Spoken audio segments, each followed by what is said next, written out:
الحمد لله رب العالمين والصلاة والسلام على رسول الله الأمين سيدنا ونبينا محمد بن عبد الله وآله وصحبه أجمعين ونلتيغا وصلى النبي كما صلى الله عليه وسلم كلا جنبله وغانغو يعني كاتي سونين كسونين كان قمكانا سلامين يغو آية غريمة النبي صلى الله عليه وسلم في الحديث الصحيح عن ابن عمر رضي الله عنهما رواية يقول عن ابن عباس رضي الله عنهما لنت النبي عليه السلام أتي زكاة الفطر ألا دنيا واجبينيا سلامين يغو أدا يغرم من كما آخر سي أدا لمي كومي أدا هوري حتى توانو مغا أخنون تنياني أنا بغاندي نغتل من دنا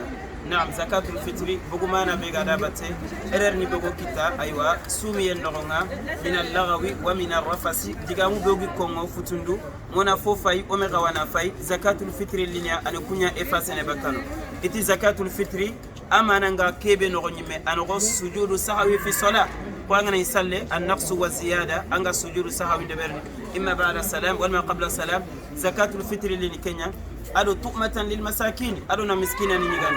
النبي عليه السلام أتمنى عداها قبل الصلاة فهي زكاة مقبولة أنا بغاندي ساري سالي غارونغا جلي أندي جاكا بغاندي كيبي غان سومكو إفاسن إررنكو أجي إفاسن ومن عداها بعد الصلاة فهي صدقة من الصدقات أنا بغاندي سالي غارونغري فالي أغني زكاة الفطر انتغانو الله غنا رغا أفاي أجما رغا أنيمان وكنياني سونين كدي من دغانغون دبري سونين كالي منغا بانيسو نانتو مولونا غا توماندي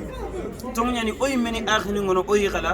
o mani yeno o fabani yeno inte gollini yogoni o telininga o ajungi zakatul fitringa alal aqal o gme sadaqa kitana kinyani dema alla gere kebenya wajibo kam mona gawton daga kinya naam gango nyani ibe gana ojo kemu ko video ke wori gelli sasa o zakatul fitrini o kapame nimero ni ngongini ado jingirani nandegi kinya filandi ona profiter o khono beni gano preminga fu beni maga o muru no khasumaga kana présenter kana nimero ni kinoy corona medema kamma النبي عليه السلام مبلغ مؤمنيننا ولكن سيغو منينو بالله الى يوم القيامه الذي سوره ينقدي والعاديات ضبها فالموريات قدها فالمغيرات صبها انا دي سيغو بني غدي سينغرادو النبي عليه السلام الله كنتيا نعم وهكذا سنتير لنكي اوغا كبي مبلغ ما بريميغا ما نعم من نعم الله الله دي نغاندا ثم لا تسالون يومئذ عن النعيم ولا ام بروفيتي كو وقتي كورونا ميدي ما غولو كو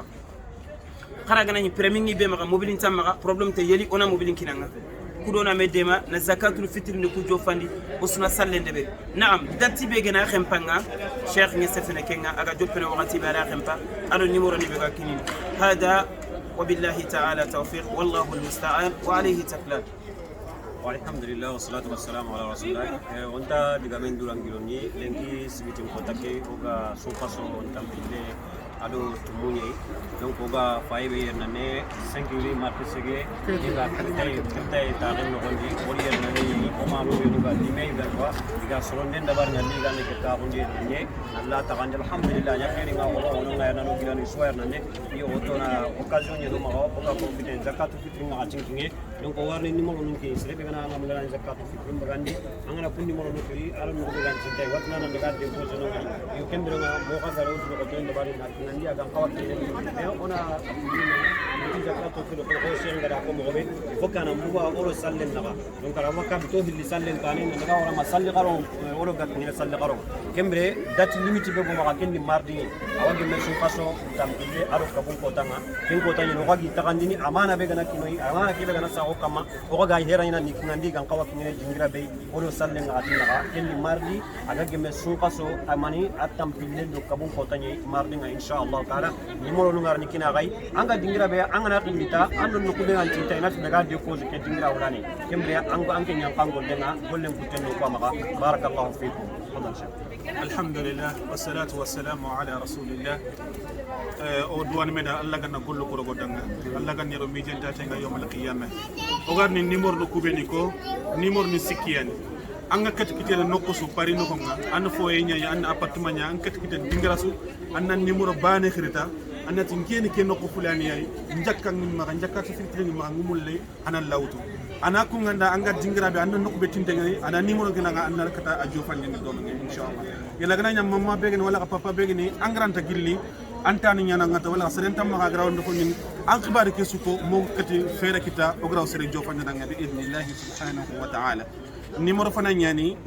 06 19 93 53 97. Numéro finlandais 07 81 96 97 23. Numéro sikande ayani 06 12 63 50 23. Pour numéro nisiki an katkiten nokosu an nikhire anatin kefaga la courneva ina kunga nanga la courneva nga la déposer adresse be ay ngent la courneva ni paria an parti kan noko an na ko ina kota numéro kinanga wala ka adresse kinanga ngra to la zakatu nga ngra wa a déposer ndono ko ta legere ne mardi ko tanya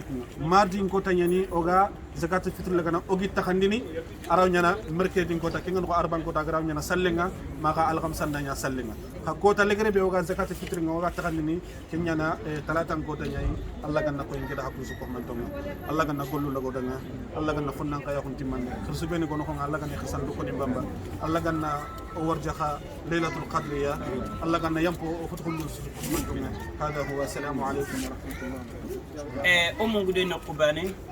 des fois soroben kay hajunga zakatul fitringa i hajunga e abiradinga ina numéro ni bege ko ngani khiri nantin hajunga kudona jofanda kay parce que ko o hajunga ni kini mais serebe ga hajunga e sentanda wala an kagana video ke wori numéro ni bege ko ngi anni khiri ona wutu ona daga kinanga aina ma kunta angana ino kusu baina shiyatin wa duhaha an zakatul fitrin kita wassalamu alaikum wa rahmatullah